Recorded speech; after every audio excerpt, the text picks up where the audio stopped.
Welcome to More Than a Few Words Marketing Conversation for Business Owners.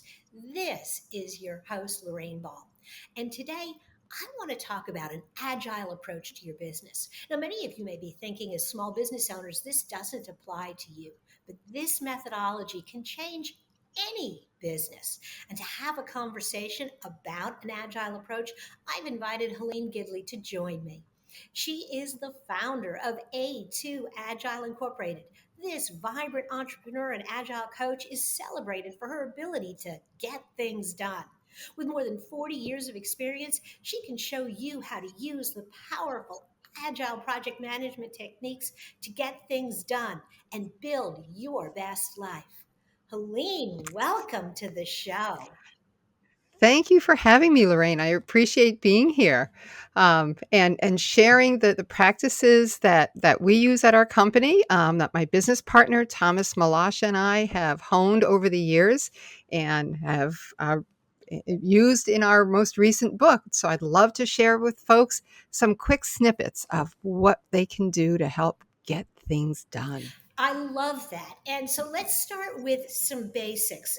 I came out of big corporate. I understand agile methodology, but a Mhm. lot of people who have not had that experience hear the word and don't really understand that framework. What is an agile approach? How would you explain that to someone who's not familiar?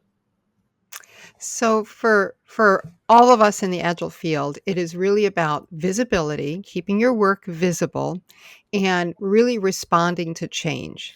That ability to adapt and respond to what's happening, to and to get things moving and to do things in small chunks so that I start to see some results of what I'm building and that I can adapt to what I might need to change.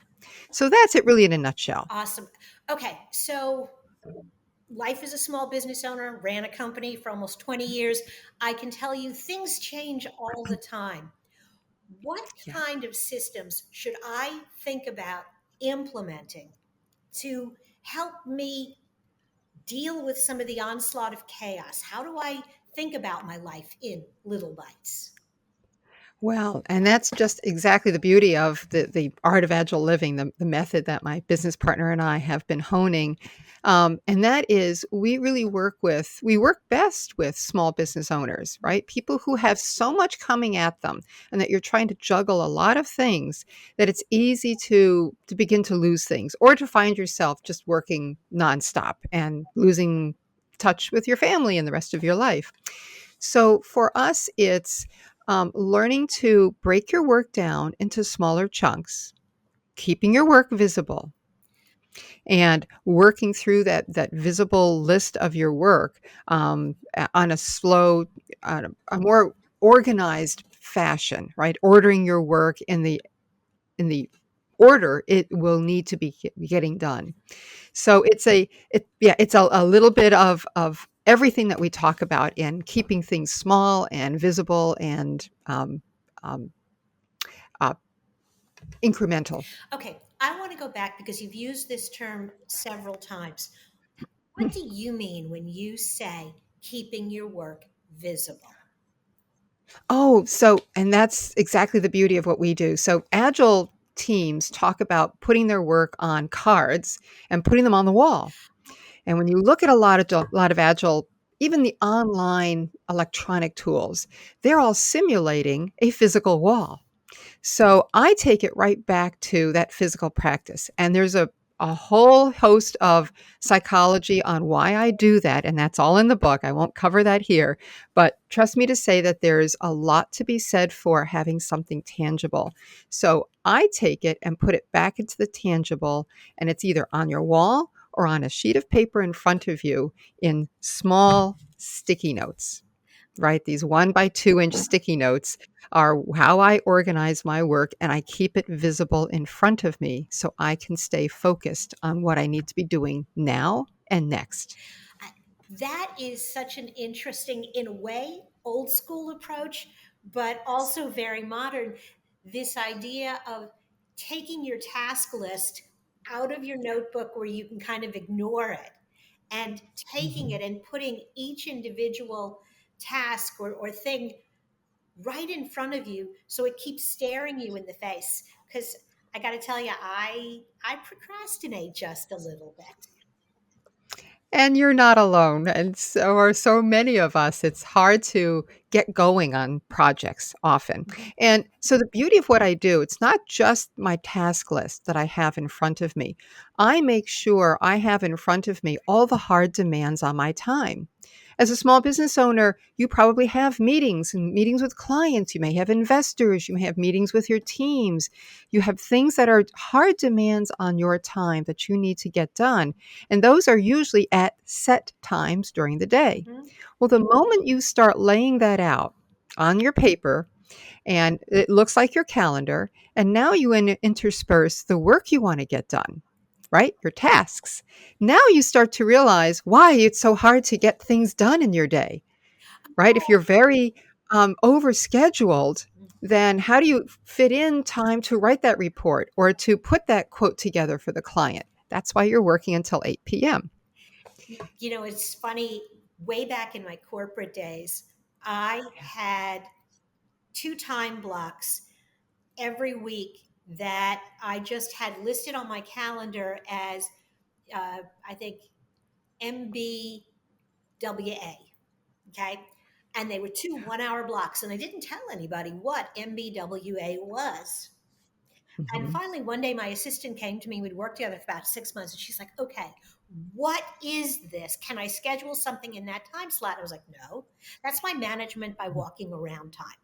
Those are the Yeah. 2 hours that I spend every week checking in, physically checking in with everybody on the team. You cannot put anything else in that time slot because that's important. And it actually it reduces the number of meetings I have. It does all these other things. And so I can totally Mhm. see where taking and carving out time for specific tasks is so critical. It really is, and you were doing something that is just so, forward thinking at the time and so useful as you found, right? You need to schedule in time to get things done. Mhm. So, scheduling time for getting tasks done is as important as scheduling time for those meetings that are being scheduled and, the other, hard demands on your time. And it's so important to recognize that of what your day looks like. And I talked about Agile being adaptable, right? So what happens when you have that emergency thing that just popped in that you've now got to schedule and you've got to deal with? And it's the same questions that you would be asking. Does it have to be done now? Does it have to be done by me? Well, Right? those And if all of those are yes, then what won't I be doing today? Right? So what on that list that you've got in front of you won't get done? And maybe it's, "Oh, I don't go to that other meeting. I can send somebody in my place." It's so funny because I talk to business owners about managing their marketing budgets, and they're always like, "Oh, well, this is a cool idea, and this is a cool idea." And I'm like, "Okay, that's great, but you only have this much money.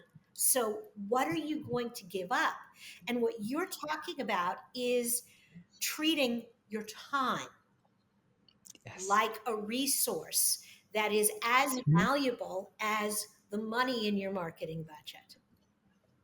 That you are absolutely right, Lorraine. And we should be thinking of it that way. Our time is important. Our time is valuable. When you bill out for your hours, you're billing out at a high rate. Mhm. So every moment you spend working on things at your own pace, your own tasks, that's just as important as what you're billing out for clients. Absolutely. So absolutely, we should be protecting that time and making sure we can schedule things and have time for what needs to get done and what time for what we need to do for ourselves. So, if there's one more tip on maybe how to think about tasks in smaller bites, Yeah. what would you tell people to do when they look at the projects that they are working on? Yes, great question. So my first tip is the 1 by 2 sticky notes. They're small. They're very small for a reason, right? What can you fit on there? Now, I can fit something big on here. I can say, write report for client. Mhm. That's really big. How do I get started? That may be a very large task. So I start to think about what can I do in anything from a 5-minute increment to maybe an hour increment. So what's a small bit of writing that report? Maybe it's beginning to just bullet point the items that I want to highlight in the report. Get input from other team members. Incorporate a few, charts and graphs from what we learned. And then little by little, I build that report. And it's not one task, it's a number of small ones. And there's a And that's the first thing that I would think of as beginning to break your work down into something smaller that you can really start to approach and get things done. I love that because when you have a task list and you cross things off, there's like that dopamine hit in your brain that goes, "Ooh, done! Ooh, done!" And Yes. I can see the joy of taking each one of those little post-its down, going, "That's done. That's done. That's done." Yes. Helene, this has been awesome. Thank you so much for being a part of the show. You are welcome. Thank you for having me. This has been a pleasure to chat with you and with all your listeners. And I know you're going to provide a link for everyone to get to next. Feel free to click on that link and reach out to me with any questions that you have. Awesome. Well, there absolutely will be a link. You want to check out all of the things that Helene has on her website, the number two agile.com. And also there's a tag on Agile Living. You want to check both of those out. Helene, thanks again. Right. You are welcome. Thanks for having me, Lorraine. My pleasure.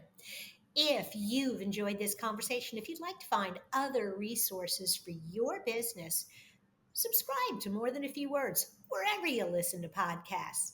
Schedule a 1 hour working session with me to talk about this or any marketing topic.